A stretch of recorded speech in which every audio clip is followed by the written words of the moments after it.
ரசிகர்களே, நான் உங்களோட கோவிந்தராஜ் கோமாளி பேசுறேங்க. கபீஸ் தெருக்கூத்து வீடியோ உடனே வந்தடைய சப்ஸ்கிரைப் பண்ணுங்க, பக்கத்தால பெல் பட்டனை கிளிக் பண்ணுங்க. மகனே அக்னிபாலா வர சொன்னா வரும்போது என்ன போறீங்க?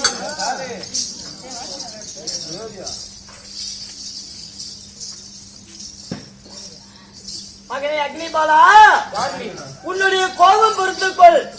உன்னை 10 மாதம் சுமந்து பெற்ற தாயார் நான். இதோ உன்னுடைய தந்தை. என்ன என்ன என்ன உங்க அம்மாடா, உன்னை பெற்ற தாய். அம்மாவா? உண்மைதான். ஒரு தாயின்னா ஒரு அம்மானா ஒரு பெண்ணு தானே? உண்மைதான். என்ன ஒரு ஆணு வந்துட்டு அம்மாங்கிறான். ஓப்போ நீ அம்மாவா? உண்மைதான். அம்மாவா? நான் தான் உன்னுடைய தாய். எப்படி பெத்த? எப்படி பெத்த?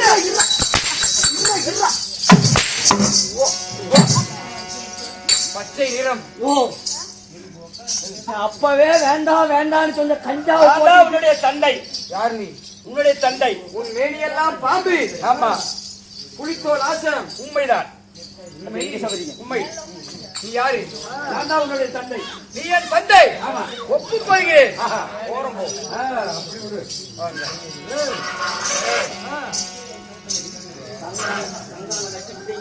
தந்தை என்று வந்தார் ஒரு ஆண்.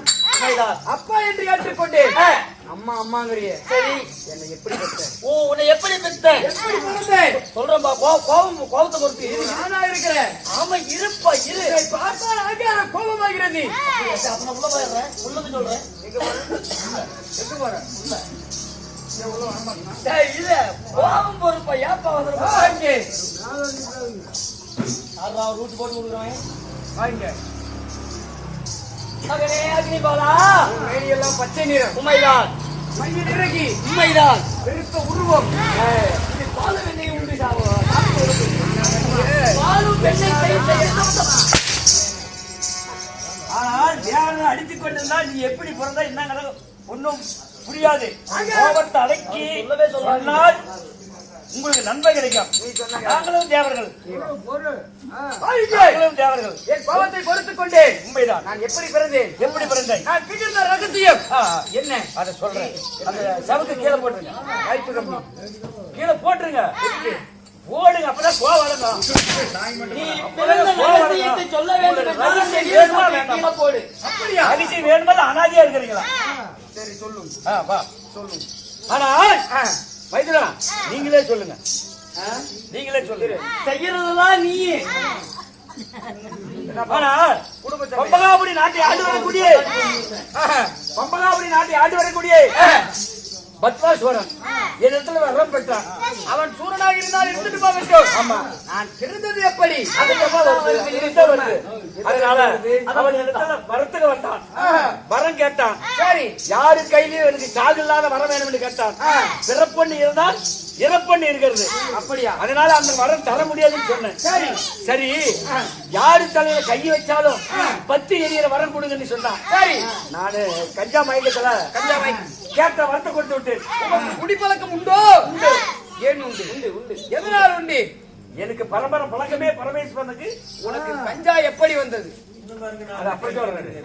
இத சொல்றேன், அப்படி சொல்றேன். சரி, ஆனால் அதனால பத்மாசுவரன் எனக்கு தொட்ட பத்திரியில் வரம் கேட்டான். சரி சரி, கேட்ட வரத்தை நான் கொடுத்துட்டேன். கஞ்சா போதையில். ஆமா, சரி. கொடுத்த உடனே தீட்டு மத்தியில பணம் பாக்குறேன்னு சொல்லி என்னையே தொடுவதற்காக ஓடி வந்தான். ஒரு கத்தியாடி அடித்து ஆமா அந்த மரத்துல தீட்டி வைத்தால் அது வெட்டினா வெட்டியா சொல்லி அந்த பணம் பாக்கணும் சொல்லி என்னையே தொடுவதற்கு வந்தான்.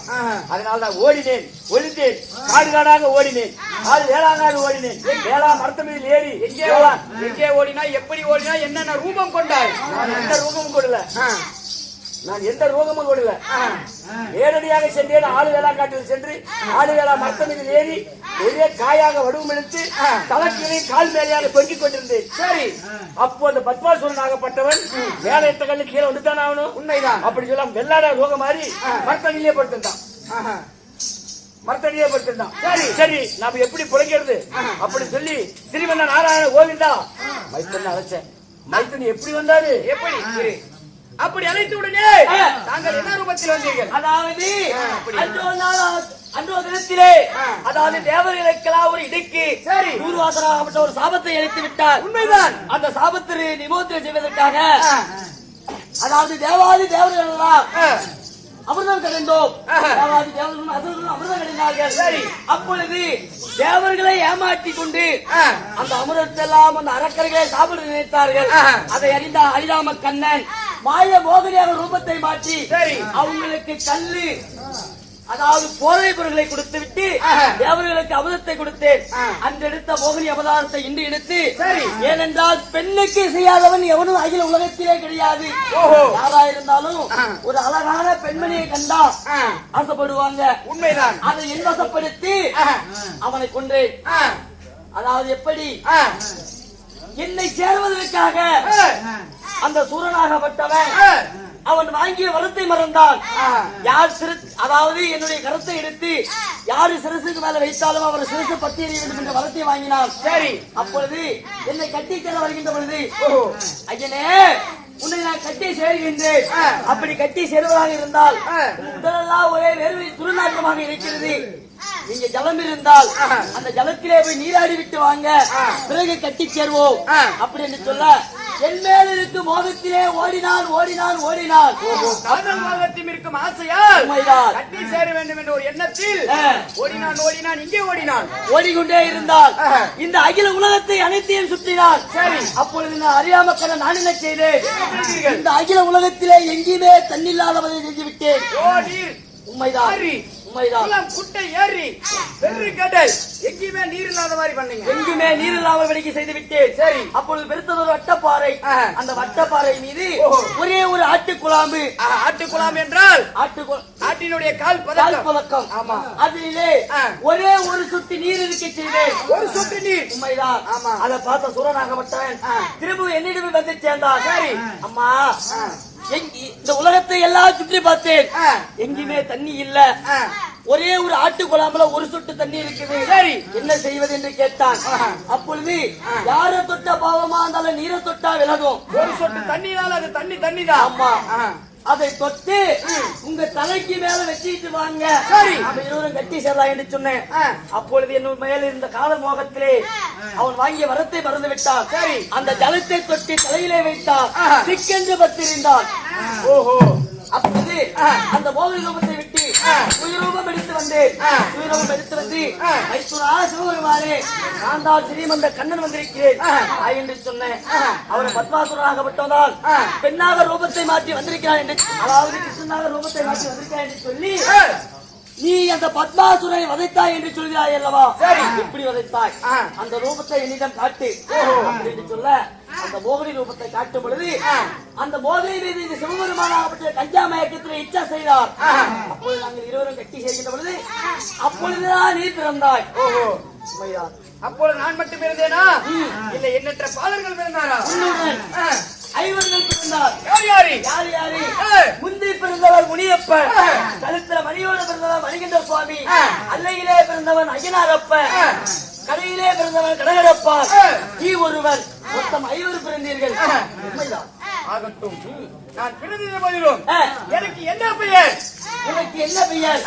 அதாவது சிவனாகப்பட்ட கஞ்சா மயக்கத்திலே வைத்ததனால அந்த கஞ்சா மயக்கத்திலும் என் கையிலே அதாவது கண்ணிலே இருக்கக்கூடிய மையக்கும் அது உனக்கு அது ஏற்ற போது ஒரு பேர் வைக்கின்றேன். எப்படி? கருப்ப சாமி என்று வைக்கின்றேன்.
சாமி, கடையில பிறந்தா பாட்டப்ப சாமி, பிள்ளையில பிறந்தா ஐயனாரப்ப சாமி, கடையில பிறந்தான் கருகடப்பா சாமி, கருப்பாக பிறந்தான் கருப்பண்ண சாமி, கடைசியாக பிறந்தால் கருப்பனாறு சாமி.